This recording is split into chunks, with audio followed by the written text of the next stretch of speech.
నమస్తే, నేను మీ సాదా జాఫర్. సుమన్ టీవీకి ఫస్ట్ ఈ ప్రోగ్రామ్ చేయాలనే ఆలోచన వచ్చినప్పుడు ఫస్ట్ పేరు గుర్తుకొచ్చింది మున్నమ్మ, తుపాకుల మున్నమ్మ. ఎవరు అనగా డౌట్ 12 years బ్యాక్ వెళ్ళండి. 10, 9, 8, 7, 6, 5, 4, 3, 2, 1.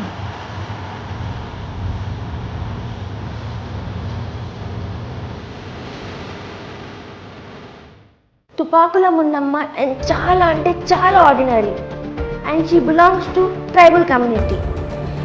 అప్పటి వరకు తనకి పాలిటిక్స్లో ఏ అని తెలీదు, బి అని తెలీదు. She have nil information about politics.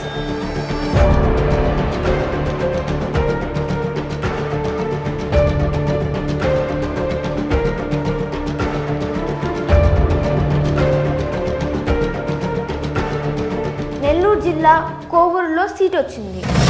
ఆమె పోటీ చేశారు కానీ ఓడిపోయారు. 26,000 ఓట్స్ వచ్చాయి. ఏమైందో ఏమో, అప్పుడు నేషనల్ మీడియాలో సెన్సేషనల్ వార్తలు, అసలు చిరంజీవిగా చేసిన సోషల్ ఎక్స్పెరిమెంట్ వల్ల వార్తలు చాలా ఎక్కువ వార్తలు వచ్చాయి, చాలా గొప్ప గొప్పగా వచ్చే వార్తలు. కానీ ఇప్పుడు ఆమె ఎక్కడుందో, ఏం చేస్తుందో, అసలు ఎలా ఉందో ఎవ్వరికీ తెలీదు. మేము ఎలాగొక ట్రై చేద్దాం పట్టుకోవడానికి. We will try where she is and will find out her. ఈ పేరుతో గూగుల్లో సెర్చ్ చేసాం, నో యూస్. ఈ పేరుతో యూట్యూబ్లో సెర్చ్ చేసాం, అన్నిలో ట్రై చేసాం, నో యూస్. ఈ ప్రోగ్రామ్ ఇన్వెస్టిగేషన్ భాగంగానే నేను నెల్లూరుకు వచ్చాను. మా Nellore video journalist Vamsi investigation start చేద్దామా?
కాయకా నుంచి రైట్ స్ట్రైట్ వెళ్ళిపోద్ది.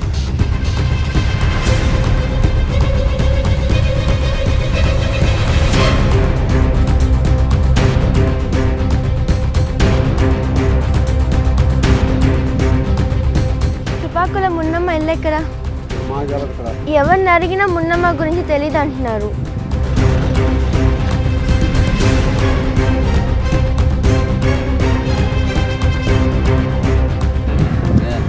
ఇక్కడ మున్నమ్మ ఎల్లెక్కడ? ప్రజారాజ్యం పార్టీ మున్నమ్మ. ఎంత దూరం ఎక్కడి నుంచి? 4 కిలోమీటర్లు.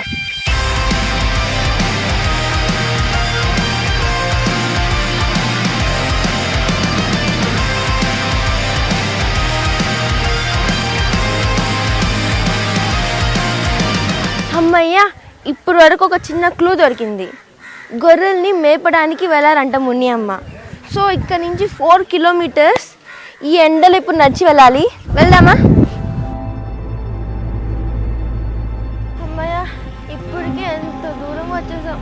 ఇంకెంత దూరం ఉందో ఏమో. కాళ్ళు నొప్పులు వచ్చేస్తున్నాయి అసలే.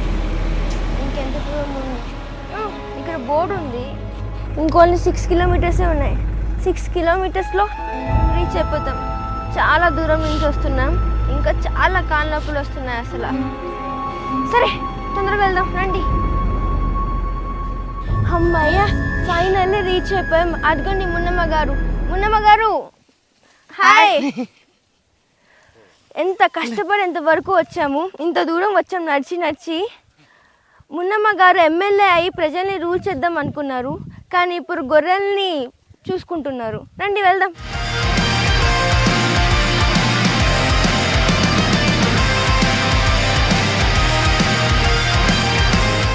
హాయ్ మున్నమ్మ గారు. హాయ్ అండి. నమస్తే. నమస్తే మేడం. ఎలా ఉన్నారు? బాగున్నాం మేడం. ఏంటి ఇలా అయిపోయారు? ఎక్కడున్నారు? ఏం చేస్తున్నారు అసలు? మేకలు కన్నాం మేడం. ఓకే, ఇవన్నీ మీవేనా మేకలు? అవి కూలికి కూడా ఉన్నాయి మేడం.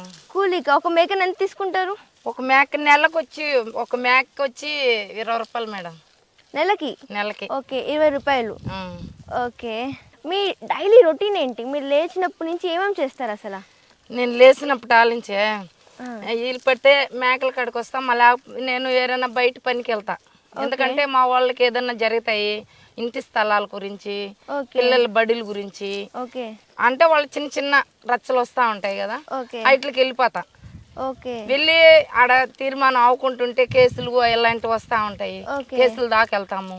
ఇక్కడ ఉంటే సాయంత్రం 9 దాకా, నైట్ 9 దాకా పోలీస్ స్టేషన్ కాడ ఉండడం, ఆ కేసులు అయిన దాకా ఉండడం, రావడం. మరి ఎంత సంపాదిస్తున్నారు? ఏం సంపాదించేది మేడం, మేకల మీద వస్తుంది. మా ఆయన ఇంకేం పనికి వెళ్ళలేడు. మామూలుగా అంటే జీవాలే మేపుకుంటాడు. ఒక మేకకు వచ్చి 20 రూపాయలు ఇస్తారు నెలకి. ఓకే, అంటే ఒక 100 జీవాలు అటు మేపుతాం అన్నమాట. చూసారా, ఒకప్పుడు చిరంజీవి గారు చేసిన సోషల్ ఎక్స్పెరిమెంట్ వల్ల ఓవర్ నైట్ స్టార్ అయిపోయిన మున్నమ్మ గారు అప్పుడు న్యూస్ పేపర్లు అసలు న్యూస్ మొత్తం అసలు హల్చల్ చేస్తారు. ఇప్పుడు మేకల్ని చూసుకుంటున్నారు. ఎంత ఎండలో మీ పని ఎలా చేస్తున్నారు అసలు? మాకంటే పుట్టినప్పుడు టాలించి ఎండల్లో బాగా అలవాటు అయిపోయింది అన్నమాట. ఎండలు అంటే మేము ఉదయం నుంచి సాయంత్రం దాకా మేమనే కాదు, మామూలుగా అప్పుడు నరుగుడు పని చేసేదాన్ని నేను. ఉదయాన్నే అంత సద్దను వెతుకుని వెళ్ళిపోయామనుకో, భార్య భర్త ఇద్దరం పోతే సాయంత్రానికి ఆ ఎండలేని కోసి దాన్ని నరికి కోసి కట్టి ఒక టన్ అంటే 10 కేజీలు అంటే 10 మీటర్లు కట్టాలి. మీ ఫ్యామిలీ బ్యాక్గ్రౌండ్ ఏంటి? మా ఫ్యామిలీ అందరికి అదే పని, ఈ నరికిడే. ఓకే, చెట్లు కొట్టుకోవడం. ఓకే, ఆ పిల్లల్ని ఇంటికాడ పెడతారు. కరోనా టైంలో ఏం చేశారు? కరోనా టైంలో మా బాధలు అసలు ఎవరికి చెప్పుకోవాలి అసలు అర్థం కాదు. ఎందుకంటే ఇంకా ఎట్టా వెళ్ళలేము కదా, మేము వెళ్ళలేము. ఇక్కడే ఈ వాగర్త వరుసనే తిరుగుతానే. అంటే మీకు మంచి ఎన్విరాన్మెంట్ ఉంది కదా, మీకు కరోనా ఎఫెక్ట్ అయిందా ఇక్కడ? ఎక్కువ లేదు మేడం, లేదు, చాలా తక్కువ ఎఫెక్ట్ అయింది. చిరంజీవి గారు ఫస్ట్ ప్రజారాజ్యం పార్టీలో మీకు సీట్ ఇచ్చినప్పుడు మీ రియాక్షన్ ఏంటి? చాలా సంతోషంగా ఉంది. అంటే మనకి టికెట్ వచ్చింది కదా, మన వాళ్ళని గురించి మనం ఎక్కువగా పనిచేస్తాము, మన వాళ్ళని గురించి ఎక్కువగా పట్టించుకుంటాము. అంటే ప్రతి ఒక్కటి, అంటే ఇంటి స్థలం ఉండదు, పిల్లలకు సక్రంగా బడులు ఉండవు, వాళ్ళ ఇంట్లో నుంచి బయటికి పంపారు. అంటే ఎక్కడ ఉంటే అక్కడ పనులు ఉంటే అక్కడికి వెళ్ళిపోతారు అన్నమాట. ఇప్పుడు ఇక్కడ తోట అనుకో, ఇక్కడ కూడా ఇండ్లు వేసుకున్నారు, సుమారు ఒక 10 ఇండ్లు దాకా ఇక్కడే ఉన్నారు, వాళ్ళ పిల్లలు కూడా ఇక్కడే ఉంటున్నారు. అలాంటివన్నీ మనం బాగు చేసుకోవచ్చు. అన్న తరపున అన్నీ మనకు సక్రంగా జరుగుతాయి. మనం ఆడన్న ఒక మూల ప్రాంతాన్ని ఉండేవాళ్ళమే, ఇక్కడికి వచ్చినాక అన్న గుర్తిచ్చి మనకి టికెట్ ఇచ్చాడంటే మనం కష్టపడి మన వాళ్ళ మీద పని చేయాలని ఒక అంత ఆనందం వచ్చిందన్నమాట. నార్మల్గా అయితే చిరంజీవి గారితో ఒక్క ఫోటో దిగాలంటే వాళ్ళ ఫ్యాన్స్ చాలా హ్యాపీగా ఫీల్ అయిపోతారు కదా. మీరు పక్కన నించొని ఎంత స్పీచ్ ఇచ్చారు, ఆయన కూడా మీ గురించి అన్ని మాటలు మాట్లాడారు. అప్పుడు మీ రియాక్షన్ ఎలా ఉంది? అంటే ఎవరు పక్కన నిలబడుకోం కదా, ఒక అధికారి వచ్చినా నిలబడుకోము, కలెక్టర్ వచ్చినా నిలబడుకోము, ఎవరు మమ్మల్ని అనాథలను రానివ్వరు కదా. అంటే అంత పెద్ద సినిమాటరీ మనల్ని పిలిచి మనం పక్కన నిలబెట్టుకున్నాడంటే అది సంతోషమే కదా అందరికి, నాకే కాదు ప్రపంచానికి మొత్తానికి సంతోషం వచ్చింది మా వాళ్ళకి. అబ్బా మనం కూడా ఎప్పుడైనా వెళ్ళి అన్నతో ఫోటో తీపించుకుంటాము అని చెప్పి, ఆమె వెళ్ళింది కదా మనం కూడా వెళ్తామని చెప్పి చాలామంది పోయాం అన్నను చూసేదానికి. చాలామంది వచ్చారు, లారీలుగా వచ్చి అన్నను చూశారు. నాకుండే అందరికి అవకాశం వచ్చింది. ఆయన నాకు అంటే మేము ఇక్కడ ఉన్నాము, ఎవరు మమ్మల్ని ఏ అధికారి పట్టించుకోవాలా, కానీ గుర్తించింది జనం లేక తీసుకొచ్చింది నేను ఎవరైంది అన్నది చిరంజీవి అన్నయ్య ఒక్కడే నన్ను అందరికీ గుర్తించాడు. అప్పుడు అందరికీ తెలిసా నేను ఎవరైంది, ఎక్కడ వాళ్ళు ఊరేది పేరేది అన్న అందరికీ అర్థమైంది. ఆయన లేకపోతే నేను ఎవరికి తెలిసింది అసలు. పిఆర్పి పార్టీ క్లోజ్ అయిపోయిన తర్వాత మీరు వేరే పార్టీకి ఎందుకు కంటిన్యూ చేయలేదు? వైసీపీ పార్టీ ఉంది, టీడీపీ పార్టీ ఉంది అంటే అక్కడి నుంచి ఆఫర్ రాలేదా, లేకపోతే మీకు పాలిటిక్స్ అంటే ఇప్పుడు ఇక్కడి నుంచి ఆపేద్దాం అనుకున్నారా? మేము అన్నయ్యతోనే ముగిచేస్తాం. ఎందుకంటే ఇంకా ఆయన వెనక్కి వెళ్ళిపోయాడు పార్టీల నుంచి. వాళ్ళు పార్టీ ముగిచేస్తారు. కష్టపడి చేసాము దాంట్లో పని. అంటే అన్న ఏమనుకున్నాడేమో మాకెవరికి తెలీదు, ఏం చెప్పలా మాకు. నేను ఇలాగ వెళ్ళిపోతున్నాను, ఈ మాదిరి నేను పార్టీ ఆపేస్తున్నాను అని కూడా చెప్పలేదు. చెప్పకపోయినా మళ్ళీ నెక్స్ట్ మళ్ళీ పెడతాడు కదా, అప్పుడైనా మనకి వెళ్ళే అవకాశం ఉంది అని చెప్పి ఒక భావనంతో ఆగిపోయాం. మేము వేరే పార్టీలకి ఎందుకంటే వస్తారు, ఈరోజు వాడుకుంటారు, వదిలేస్తారు అన్న ఒక ఇది మళ్ళీకి వచ్చిందన్నమాట. అది దేనికంటే ఆయనతోనే వదిలేసాం పార్టీ. ఎందుకంటే అప్పుడు సంతోషంగా చేసాము. కష్టం అనుకోక, ఎండ అనక, గాలి అనుకో, వాన అనక తిరిగాం ఆయన కోసం. ఆయన్ని గెలిపించుకోవాలి అన్నీ. కోవూరు అసలు నా ఊరు కూడా కాదు అది. అక్కడ ఎవరున్నారని కూడా నాకు తెలియదు. ఇప్పుడైతే అందరు తెలుసు, అందరి దగ్గరికి వెళ్తాం, మాట్లాడుతూ ఉంటాం. అప్పుడు నాకు అసలు ఇక్కడి నుంచి అక్కడికి వెళ్ళాలంటే కొత్త చోటు అది. మనం గెలుస్తామా గెలవం కూడా అనుకోలే. నేను పాతదాన్ని తిరిగినట్టే తిరిగా ఊరు మొత్తం. వాళ్ళందరూ వచ్చి నాకు మళ్ళీ ఊళ్ళో పెద్దారెడ్డి వల్లే మీరు ఓడిపోయారు అని చాలా రూమర్స్ వచ్చాయి, ఏమంటారు? ఆయన మా ఊరు రెడ్డి, అయినా పెసనన్న అంటే మా ఊరు రెడ్డే, కోట అయింది. కానీ ఆయన మన వాళ్ళని ఏం ఆరోపణ చేయలేదు. ఆమెకేసే వాళ్ళు వేయండి, నాకేసే వాళ్ళు వేయండి అని చెప్పేశాడు ఆయన. ఎందుకంటే వాళ్ళు పక్క ఊరు అమ్మాయిని కదా, దాని గురించి చెప్పాడు ఆయన. పోలం రెడ్డి అంటారు చూడు, ఆయన ఎక్కువగా మమ్మల్ని తిట్టడం అలాంటివంతా ఆయన చేశాడు. కానీ ఈయన పెసన్న అసలు తిట్ల. అమ్మాయి మా ఊరు అమ్మాయి కాబట్టి, మా మండలం వాకాడు మండలం అమ్మాయి కాబట్టి, అమ్మాయికి వేసే వాళ్ళు వేయండి, మాకేసే వాళ్ళు వేయండి అని చెప్పి మందలించుకునేసాడు ఆయన. అంటే రెడ్ల రాజకీయాలను తట్టుకోలేకపోయారా? ఎవరు? మీరు? నేను అంటనే ఏమనుకోలేదు మేడం. నేను ఎక్కడికైనా సరే వాళ్ళని నేనేం తిట్టను. నేను మా వాళ్ళ కాడికి ఎక్కి వెళ్ళిపోయాను కాబట్టి ఒక మండలం వెళ్ళలేదు. ఆ మండలం ఎందుకు వెళ్ళలేదంటే లాస్ట్ అయిపోయేసింది. ఇంకా ఈ పక్క తిరిగి ఆ మండలం ఒక్క మండలం పోలేదు కాబట్టి, ఆ మండలం వాళ్ళు మా ఏరియాకి రాలేదు కాబట్టి అంక మేము ఓట్లు వేయమని చెప్పేశారు. దాంట్లో గురించి ఒక్క మండలంలో వాడిపోయాను నేను. అసలు పిఆర్పిలో అవకాశం ఎలా వచ్చింది? ఎందుకు వెళ్ళామంటే ఫస్ట్ సునామీ వచ్చింది కదా. సునామీ వస్తేనే ఇక్కడ కుప్పాలు అవన్నీ పక్క ఏరియాలు మొత్తం నీళ్ళు వచ్చేసాయి. నీళ్ళు వచ్చేసినాక అన్ని ఊర్లకి హెల్ప్ చేస్తూ ఉన్నారు. బియ్యాలు ఇచ్చేవాళ్ళు, పప్పులు ఇచ్చేవాళ్ళు, బోట్లు అవన్నీ ఇస్తూ ఉన్నారు. బషీర్ అని వచ్చాడు ఒక ఆయన. ఆ బషీర్ అని ఆయన వచ్చి మా ఊరికి వచ్చాడు. మా ఊరికి వస్తే పిలిచాడు అందరిని బయటికి రమ్మని. వీళ్ళెవరు రాలా మా వాళ్ళు, ఎందుకంటే మామూలుగా వచ్చి వెళ్ళేవాళ్లే కదా అని చెప్పి గమ్మునైపోయారు. అప్పుడు నేనే వచ్చి మాట్లాడా, ఎందుకు రమ్మంటున్నారు సార్ అంటే, అమ్మ మేము బోట్లు వలలో అవి ఇస్తాము, ఇండ్లు కట్టిస్తాము, మీరు చేపించుకుంటారా అని అడిగాడు. కానీ వీళ్ళు మా పక్కన ఉండే వాళ్ళు ఏమన్నారంటే, అట్టే చెప్తారు వాళ్ళు, రేపు మనల్ని ఎవరో ఏదో తీసుకున్నట్టుగా డబ్బు తీసుకున్నట్టుగా మనల్ని నా మాదిరికి అడ్డం పెట్టి, ఎందుకులే మనకు వద్దులే ఇండ్లు, వచ్చిన వాళ్ళే కట్టించలేదు, ప్రభుత్వమే కట్టించలేదు, వీళ్ళేందో సునామీ వాళ్ళు ఏందో మనకు కట్టించేది అని చెప్పి అడిగారు. అడిగితే అట్ట కాదని చెప్పి నేను అందరిని మళ్ళీ కూర్చొని పెట్టుకొని మాట్లాడి, అప్పుడు వెళ్ళి మాట్లాడినాక ఆ కాలనీ ఇండ్లు కట్టారు. చింతోట, రాయిదురువు, నవాపేటలో కింద బేస్మట్టం వరకే వేసారు, ఇండ్లు కట్టలేదు, ఆడ వరకు వదిలేశారు. మా ఊరు వరకే కట్టారు, మా ఊరు చింతోట వరకే కట్టారు. ఊర్లు కట్టల ఆపేశారు వాళ్ళు. ఆ వరకు వాళ్ళు బడ్జెట్ అయిపోయింది, వెళ్ళిపోయారు. ఆయన తరపున వెళ్ళాము మేము. నెల్లూరులో సినిమా హాల్లో పెట్టుకున్నారు మీటింగ్. అప్పుడు మాట్లాడా నేను, ఇలా మమ్మల్ని ఇలా వాడుకుంటున్నారు, భూములు ఇస్తాము, అవి ఇస్తాము, ఇంటి స్థలాలు ఇస్తాము, ఇల్లులు కట్టిస్తాము, రేషన్ కార్డులు లేవు, ఆధార్ కార్డులు లేవు అని చెప్పి అడిగినప్పుడు ఆ సీడీ ఎత్తుకుపోయి వాళ్ళు చూసుకున్నారంట, చిరంజీవి వాళ్ళ ఇంటికి ఎత్తుకెళ్ళారంట. అది వాళ్ళు చూసి అప్పుడు ఆయన బయసేసారని రమ్మని అప్పుడు మమ్మల్ని తీసుకెళ్ళారు ఆడికి. వాళ్ళు చేస్తున్నారు కదా, ఇలా చేస్తున్నారు కదా, మీరు ఎలా చేస్తున్నారు అని చెప్పి వాళ్ళ ఆఫీస్కి తీసుకెళ్ళారు, చిరంజీవి వాళ్ళ ఆఫీస్కి తీసుకెళ్ళి మాట్లాడాడు ఆయన వచ్చి. ఫస్ట్ టైం ఆయన వచ్చి మాట్లాడాడు, ఏమ్మా ఏం పనులు చేస్తున్నారు మీరు అని అంటే, మేము మా యానాదుల మీద ఈ పనులు చేస్తున్నాము, పిల్లలు చదువులు లేకపోతే వాళ్ళని తీసుకువెళ్ళి చదివిస్తున్నాము, బడులు వేస్తున్నాము, మా వాళ్ళు వలసలు వెళ్ళే వాళ్ళని ఇళ్ళ దగ్గరే పెట్టి వాళ్ళకి ఏదైనా కావాల్సిన లోన్లు అవి ఇప్పిస్తున్నాము, ఇలాంటివన్నీ చేసుకుంటున్నాము సార్ మేము అని చెప్పి. అమ్మ నేను పార్టీ పెట్టాలనుకుంటున్నాను, మా పార్టీలోకి వస్తారా అని అన్న. సరే వస్తామని చెప్పాం. 270 మంది ఆడవాళ్ళని అందరిని పిలవనిచ్చారు. అప్పటి నుంచి స్టార్టింగ్ అయింది. అప్పుడు ఆడే నాకు టికెట్ కన్ఫర్మ్ చేశాడు ఓకే. కోవూరు అని.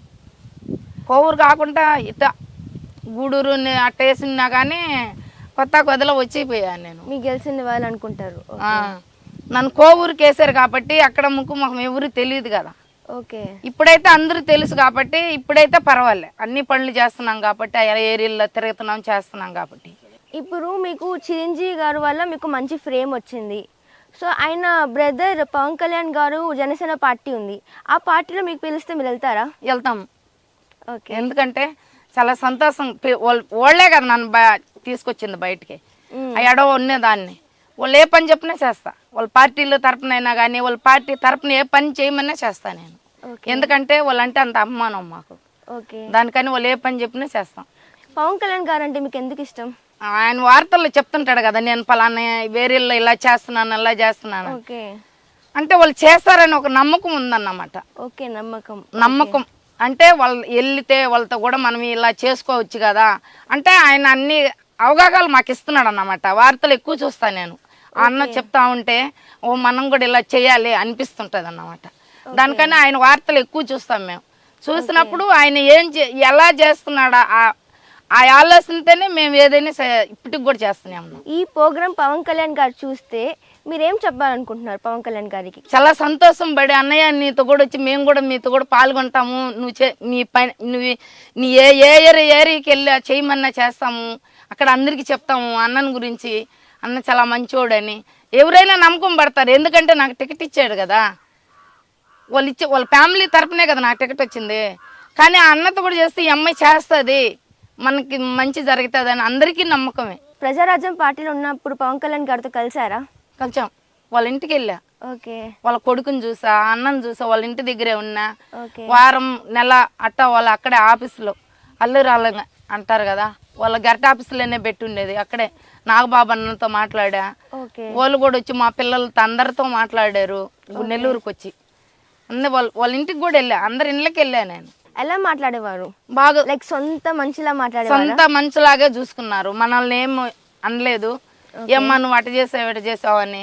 వాడిపోయినప్పుడు కూడా అందరూ ఓదార్చారు. అమ్మ ఇలా చేసుకోకూడదు, అందరూ బాగా మంచిగా ఉండండి, ఏదో మనం పోయింది 3 హోటల్లో పోయావు అని చెప్పి అన్నారు. సరేలే అన్న, మళ్ళీ నెక్స్ట్ వస్తుంది కదా ఎట్టా, అప్పుడైనా మళ్ళీ సాధించుకుంటాంలే అన్న ఒక ఆలోచన మాలో వచ్చింది కాబట్టి అందరం సర్దుకున్నాం. అందరికి బాగా ఓదార్చారు. ఇలా చేసుకోకండి, బాగా మంచిగా ఉండండి, మళ్ళీ కష్టపడి చేయండి అని చెప్పారు. చిరంజీవి గారితో కలుస్తూనే ఉంటారా? అప్పుడు వెళ్తున్నాం, ఇప్పుడు వెళ్ళేది. ఎంతకాలం అయింది? ఎన్ని ఇయర్స్ అయ్యాయి? అయిపోయింది, 1 సంవత్సరం అయిపోయింది. 1 ఇయర్ అయిపోయింది. అంటే 1 ఇయర్ బ్యాక్ వరకు కలిసారు. అంత ముందుకు వెళ్తా ఉండేది, మీటింగ్లకి వెళ్ళినప్పుడు అంతా అన్న వాళ్ళతో మాట్లాడేసి వస్తా ఉండేది. చిరంజీవి గారు ఎలా మాట్లాడేవారు మీతో? మాతో మాకు మంచిగా మాట్లాడతాడు. ఇప్పుడు కూడా ఓడిపోయిన తర్వాత కూడా వాళ్ళు ఎప్పుడు మమ్మల్ని చెడ్డగా తలవాల, బాగా మంచిగానే మాట్లాడతారు వాళ్ళందరూ. వైసీపీ వాళ్ళు మా పార్టీలో రమ్మని పిలవలేదా? పిలవాల. టీడీపీ ఎవరు పిలవలేదు? ఎవ్వరు. ఓకే. ఇన్కేస్ ఈ 2 పార్టీలో పిలిస్తే వెళ్తారా? వెళ్ళరు. ఓకే. పవన్ కళ్యాణ్ గారు పిలిస్తేనే వెళ్తారు. ఓకే. నేను కాకుండా ఇంకా చాలా మందిని తీసుకెళ్తా నేను. ఎందుకంటే వాళ్ళు చేస్తారని ఒక నమ్మకం, ఎవరి మీద నమ్మకం లేదు, అన్నయ్య చేస్తాడని నమ్మకంతో ఉన్నాం. మళ్ళీ టికెట్ ఇస్తే మీరు ఎక్కడ పోటీ చేయాలనుకుంటున్నారు? ఎక్కడైనా ఇచ్చినా చేస్తా నేను. ఇప్పుడు అన్నారు కదా గూడూరు దగ్గర ఇస్తే ఇంకా మంచిది. గూడూరైనా కోవూరైనా నెల్లూరైనా యాడిచ్చినా చేస్తా నేను. కోవూరు నప్పలేదా? కోవూరు అదే చెప్తాను, కోవూరులో ఇచ్చినా చేస్తా, గూడూరు ఇచ్చినా చేస్తా నేను. ఎమ్మెల్యేగా పోటీ చేసినప్పుడు డబ్బులు ఏదైనా సంపాదించారా? లేదా? ఒక్కటి మొట్టికి లేదు. ఎందుకంటే తెల్లారితే తిరగడమే పని. నాకు డబ్బులతో ఇసిమిలే, నాకు డబ్బులు ఇసిమే నాకు తెలియదు. ఎందుకంటే తెల్లారితే వెళ్ళి ప్రసారం చేయడం, అమ్మ నాకు ఓటేస్తారా అనుకోవడమే. కానీ నాకు ఎంత డబ్బు ఉందా, నాకు ఎంత డబ్బు ఇచ్చారని కూడా నాకు అస్సలు తెలియదు. పాలిటిక్స్లో మీకు అప్పర్ క్యాస్ట్ వాళ్ళు మీకు బాగా రిసీవ్ చేసుకున్నారా, లేకపోతే మీకు ఇన్సల్ట్ అలా చేశారా?